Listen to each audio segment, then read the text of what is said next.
ನೋಡಿ, ಈಗಾಗಲೇ ಭಾರತೀಯ ಜನತಾ ಪಾರ್ಟಿ ಧರ್ಮಸ್ಥಳ ಪರ ಧರ್ಮಯುದ್ಧವನ್ನು ಘೋಷಣೆ ಮಾಡಿದೆ. ಯಾವ ಧರ್ಮಕ್ಕೆ ಇವತ್ತು ಅಪಚಾರ ಎಸತಕ್ಕಂಥ ಕೆಲಸವನ್ನು ಇವತ್ತು ಕಾಂಗ್ರೆಸ್ ಪಕ್ಷ ಮಾಡಕ್ಕೆ ಹೊರಟಿದೆ. ಕೆಲವು ಕಿಡಿಗೇಡಿಗಳು ಧರ್ಮಸ್ಥಳದ ಮಂಜುನಾಥನ ಬಗ್ಗೆ ಏನು ಅಪಚಾರ ಮಾಡಕ್ಕೆ ಹೊರಟಿದ್ದಾರೆ, ಅದರ ವಿರುದ್ಧ ಒಂದು ಆಂದೋಲನವನ್ನು ಮಾಡೋಕ್ಕೆ ನಾವು ಹೊರಟಿದ್ದೇವೆ. ಅದರ ಭಾಗವಾಗಿ ಬ್ಯಾಟರಾಯನಪುರ ವಿಧಾನಸಭಾ ಕ್ಷೇತ್ರದಿಂದ ನಾವೊಂದು ಸುಮಾರು 500 ಕಾರುಗಳಲ್ಲಿ ನಮ್ಮೆಲ್ಲ ಧರ್ಮಸ್ಥಳದ ಭಕ್ತರು ಹಾಗೂ ನಮ್ಮ ಪಕ್ಷದ ಎಲ್ಲ ಮುಖಂಡರ ನೇತೃತ್ವದಲ್ಲಿ ಇವತ್ತು ನಾವು ಯಾತ್ರೆಯನ್ನು ಹೊರಟಿದ್ದೇವೆ.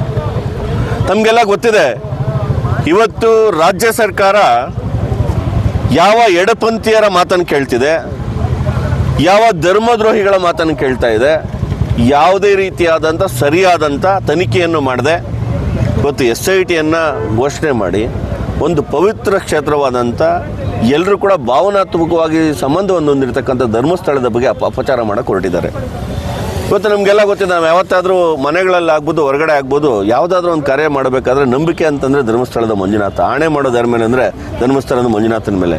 ನಾವು ಯಾರಾದರೂ ಆಣೆ ಮಾಡಿದ್ರೆ ತಪ್ಪಿದ್ರೆ ಆ ಮಂಜುನಾಥ ನಮಗೆ ಶಾಪ ಕೊಡ್ತಾನೆ ಅಂತಕ್ಕಂಥ ನಂಬಿಕೆ ನಮಗೆಲ್ರಿಗೂ ಇದೆ. ಅಂಥ ಪವಿತ್ರ ಸ್ಥಳದ ಮೇಲೆ ಇವತ್ತು ನೀವು ಅಪಚಾರ ಎಸ್ಕೊಂಡು ಕೊಟ್ಟಿದ್ದೀರಲ್ಲ, ಇದರ ವಿರುದ್ಧ ನಮ್ಮ ಹೋರಾಟ. ನೀವು ಯಾರಾದರೂ ಅನ್ಯ ಧರ್ಮೀಯರು ಯಾವುದಾದ್ರೂ ವಿಷಯಕ್ಕೆ ಸಂಬಂಧಪಟ್ಟಂತೆ, ಯಾವುದಾದ್ರು ಮಸೀದಿಗೆ ಸಂಬಂಧಪಟ್ಟಂತೆನೋ ಅಥವಾ ಬೇರೆ ಯಾವುದೋ ಚರ್ಚಿಗೆ ಸಂಬಂಧಪಟ್ಟಂತೆನೋ ಈ ಥರದ ಒಂದು ಹಗರಣ ಅಂತ ಏನಾದರೂ ಚರ್ಚೆ ಮಾಡಿದರೆ ನೀವು SITಯನ್ನು ಮಾಡ್ತಾಯಿದ್ದೀರಾ?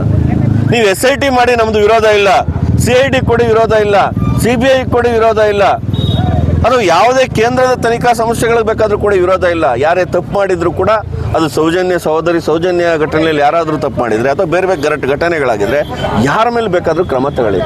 ಆದರೆ ಒಂದು ಪವಿತ್ರ ಕ್ಷೇತ್ರದ ಬಗ್ಗೆ ಈ ರೀತಿಯಾಗಿ ಬಾಯಿಗೆ ಬಂದಂಗೆ ಎಲ್ಲ ಮಾತಾಡ್ತಾ ಇದ್ರೆ ನಿರಂತರವಾಗಿ ಅದರ ವಿರುದ್ಧ ಕಡಿವಾಣ ಆಗ್ತಕ್ಕಂಥ ಕೆಲಸವನ್ನು ಈ ರಾಜ್ಯ ಸರ್ಕಾರ ಮಾಡ್ತಾ ಇಲ್ಲ. ಎಲ್ಲೋ ಒಂದು ಕಡೆ ರಾಜ್ಯ ಸರ್ಕಾರ ಹಿಂದೂ ವಿರೋಧಿ ನೀತಿಯನ್ನು ಹಿಂದೂಗಳ ಭಾವನೆಗಳಿಗೆ ಮತ್ತು ಅವರ ಅಸ್ಮಿತೆಗೆ ಧಕ್ಕೆ ತರ್ತಕ್ಕಂಥ ಕೆಲಸವನ್ನು ಮಾಡಕ್ಕೆ ಹೊರಟಿದೆ. ಅದಕ್ಕಾಗಿ ಭಾರತೀಯ ಜನತಾ ಪಾರ್ಟಿ ನೇತೃತ್ವದಲ್ಲಿ ಧರ್ಮಸ್ಥಳದ ಧರ್ಮದ ನಾಥನಾದಂಥ ಮಂಜುನಾಥೇಶ್ವರನಲ್ಲಿ ಹೋಗಿ ನಾವು ಪ್ರಾರ್ಥನೆ ಮಾಡಕ್ಕೆ ಹೊರಟಿದ್ದೀವಿ. ನಾವು ಅಲ್ಲೊಂದು ಇವತ್ತು ಮೆರವಣಿಗೆಯನ್ನು ಮಾಡ್ತೇವೆ, ಒಂದು ಸಭೆಯನ್ನು ಮಾಡ್ತೇವೆ. ಅಲ್ಲೆಲ್ಲ ನಾವು ಭಕ್ತರು, ನಮ್ಮೆಲ್ಲ ಪಕ್ಷದ ಮುಖಂಡರು ನಾವು ಭಗವಂತನಲ್ಲೇನೆ ಅರ್ಕೆ ಮಾಡೋದಿದೆ.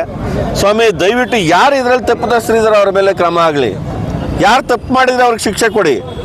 ಆದರೆ ಈ ಹೆಸರಿನಲ್ಲಿ ಧರ್ಮಸ್ಥಳಕ್ಕೆ ಕಳಂಕ ತರಕ್ಕೆ ಯಾರು ಹೊರಟಿದ್ದಾರೆ ಅವ್ರಿಗೆ ತಾವು ಶಿಕ್ಷೆಯನ್ನು ಕೊಡಬೇಕು ಅಂತಕ್ಕಂಥ ಒಂದು ಪ್ರಾರ್ಥನೆ ಮಾಡೋಕ್ಕೆ ತಾವು ಹೊರಟಿದ್ದೇವೆ.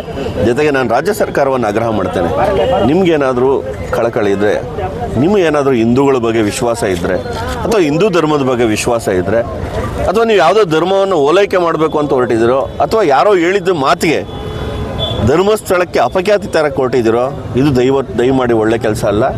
ನೀವು ಸರಿಯಾಗಿದ್ದರೆ ಇಷ್ಟರೊಳಗಡೆ ತನಿಖಾ ವರದಿ, ಮಧ್ಯಂತರ ವರದಿಯನ್ನು ಕೊಡಬೇಕಾಗಿತ್ತು. ಕಳೆದ 20 ದಿವಸದಿಂದನೇ ನಡೀತಾ ಇದೆ ಪ್ರಹಸನ. ಪ್ರತಿ ದಿವಸ ಮಾಧ್ಯಮಗಳಲ್ಲಿ ಬರ್ತಾನೆ ಇದೆ. ಅಲ್ಲಿ ತೆಗೆದ್ರು ಇಲ್ಲಿ ತೆಗೆದ್ರು ಗುಂಡಿ, ಅವನು ಯಾವನೋ ಬುರುಡೆ ಹಿಡ್ಕೊಂಡ್ ಅಂತ. ಆ ಬುರುಡೆ ಹಿಡ್ಕೊಂಬಂದೊಂದು ಮಾತು ಕೇಳಿ ನೀವು ಹೊರಟ್ರಿ, SIT ಏನೇ ಮಾಡಿಬಿಟ್ರಿ. ಅವ್ನು ಪೂರ್ವ ಯಾಕೆ ಚರ್ಚೆ ಮಾಡಿಲ್ಲ? ಅವ್ನು ಎಲ್ಲಿಂದ ಬಂದ, ಯಾಕೆ ಬಂದ, ಅವನು ಏನು ಬುರುಡೆಗಳು ಮುಚ್ಚಿಟ್ಟಿದ್ದಾನಂತಂದರೆ ಅವತ್ತು ಕೊಲೆ ಮಾಡಿದ್ದಾರೆ ಅಂತ ಅವನು ಹೇಳ್ತಾನಲ್ಲ. ಹಂಗಿದ್ರೆ ಕೊಲೆ ಮಾಡೋಕ್ಕೆ ಹೋದಾಗ ಶವ ಊತ್ತಿಟ್ಟಿದ್ದು ತಪ್ಪಾಗಲ್ಲ? ಅದು ಅಲಿಗೇಷನ್ ಅಲ್ಲ? ಅವನನ್ನು ಅರೆಸ್ಟ್ ಮಾಡಿ ಒಳಗಾಕ್ಬೇಕಾಗಿತ್ತು. ಅವನಿಗೆ ರಾಜಮರ್ಯಾದೆ ಕೊಟ್ಟು ಅವನು ಟಿವಿಗಳಲ್ಲಿ ಇಂಟರ್ವ್ಯೂ ಕೊಡಿಸ್ತಾವ್ರಲ್ಲ, ಏನು ಉದ್ದೇಶ ಇದು? ಈಗ ಕೊಲೆ ಮಾಡೋದು ಒಂದೇ, ಕೊಲೆ ಮಾಡೋಕ್ಕೆ ಸಹಕಾರ ಕೊಡೋದು ಒಂದೇ ಅಂತ ಕಾನೂನೇ ಹೇಳ್ತದೆ. ಅಂಥ ಸಂದರ್ಭದಲ್ಲಿ ಕೊಲೆ ಮಾಡೋಕ್ಕೆ ಸಹಕಾರ ಕೊಟ್ಟಿಲ್ಲ ಅಂತಂದರೆ ಹೆಣ ಊತ್ತಿಟ್ಟಿರೋದು ಯಾರು? ಆ ಊತ್ತಿಟ್ಟಿರ್ತಕ್ಕಂಥ ವ್ಯಕ್ತಿಗೆ ರಾಜಮರ್ಯಾದೆಯನ್ನು ಕೊಟ್ಟು ಅವನನ್ನು ಕರ್ಕೊಂಡೋಗಿ ಮಾಧ್ಯಮಗಳಲ್ಲಿ ಸ್ಟೇಟ್ಮೆಂಟ್ ಎಲ್ಲ ಕೊಡಿಸ್ತಾ ಇದ್ದಾರೆ ಅಂತಂದರೆ ಯಾವ ಹುನ್ನಾರ ನಡೀತಾ ಇದೆ? ಇದು ದೊಡ್ಡ ಷಡ್ಯಂತ್ರ. ಈಗಾಗಲೇ ನಮ್ಮ ನಾಯಕರು ಹೇಳಿದ್ದಾರೆ, ನಮ್ಮ ರಾಜ್ಯದಲ್ಲಿ IAS ಅಧಿಕಾರಿಯಾಗಿ ಅಲ್ಲಿ DC ಆಗಿ ಕೆಲಸ ಮಾಡಿ ಇವತ್ತು ಸಂಸದರಾಗಿರ್ತಕ್ಕಂಥ ಸೆಂಥಿಲ್ ಅವರು ನೇರವಾಗಿ ಇದರಲ್ಲಿ ಇನ್ವಾಲ್ವ್ ಆಗಿದ್ದಾರೆ. ಅಂತಾರಾಷ್ಟ್ರೀಯ ಮಟ್ಟದ ಲಾಬಿ ಇದರಲ್ಲಿ ಶುರುವಾಗಿದೆ. ಹಿಂದೂ ವಿರೋಧಿ ಕೆಲಸವನ್ನು ಏನು ಮಾಡೋಕ್ಕೆ ಹೋಗಿ ಅದು ಹೊರಟಿದ್ದಾರೆ. ಅದರ ವಿರುದ್ಧ ನಮ್ಮ ಆಂದೋಲನ. ಯಾರೇ ತಪ್ಪು ಮಾಡಿದರೆ ಅವ್ರ ಮೇಲೆ ಕ್ರಮ ಆಗಲಿ. ಆದರೆ ಧರ್ಮಸ್ಥಳದ ಬಗ್ಗೆ ಅಪಚಾರ ಮಾತಾಡ್ತಕ್ಕಂಥ ಆ ಧರ್ಮಾಧಿಕಾರಿಯ ಬಗ್ಗೆ ಕೆಟ್ಟದಾಗಿ ಮಾತಾಡೋದಕ್ಕೆ ನಮ್ಮದು ವಿರೋಧ ಇದೆ. ಸರ್, ಇವಾಗ 15 ದಿವಸದಿಂದ ನಾವು ಸಾಮಾಜಿಕ ಜಾಲತಾಣಗಳಲ್ಲೂ ನೋಡ್ತಾ ಇದ್ದೀವಿ, ಕೆಲವು ಮಾಧ್ಯಮಗಳನ್ನು ಕೂಡ ಗಮನಿಸಿದ್ದೀವಿ. ಕಳೆದ ಹಲವಾರು ವರ್ಷಗಳಿಂದ ಏನೋ ಆಗ್ಬಿಟ್ಟಿದೆ ಧರ್ಮಸ್ಥಳದಲ್ಲಿ. ನಿರಂತರವಾಗಿ ಅಲ್ಲಿ ಏನೋ ಕಗ್ಗಲೆಗಳು ಆಗ್ಬಿಟ್ಟಿದೆ. ನೂರಾರು ಸಾವಿರಾರು ಹೆಣಗಳನ್ನು ಊತಿಟ್ಟುಬಿಟ್ಟಿದ್ದಾರೆ. ಇವೆಲ್ಲವನ್ನು ಕೂಡ ನೋಡ್ತಿದ್ದೀವಿ. ಕಳೆದ 20 ದಿನದಿಂದ SIT ಅವರು ಮಾಡ್ತಾ ಇರೋ ತನಿಖೆಯನ್ನು ಕೂಡ ನಾವು ಗಮನಿಸ್ತಾ ಇದ್ದೀವಿ ಮಾಧ್ಯಮಗಳಲ್ಲಿ.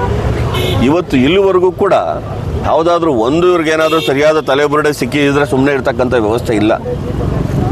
ಮತ್ತು ಕಳೆದ 15 ದಿವಸಗಳಿಂದ ಬಾಯಿಗೆ ಬಂದಂಗೆ ಸೋಷಿಯಲ್ ಮೀಡಿಯಾದಲ್ಲಿ ಮಾತಾಡ್ತಾ ಇದ್ದಾರೆ.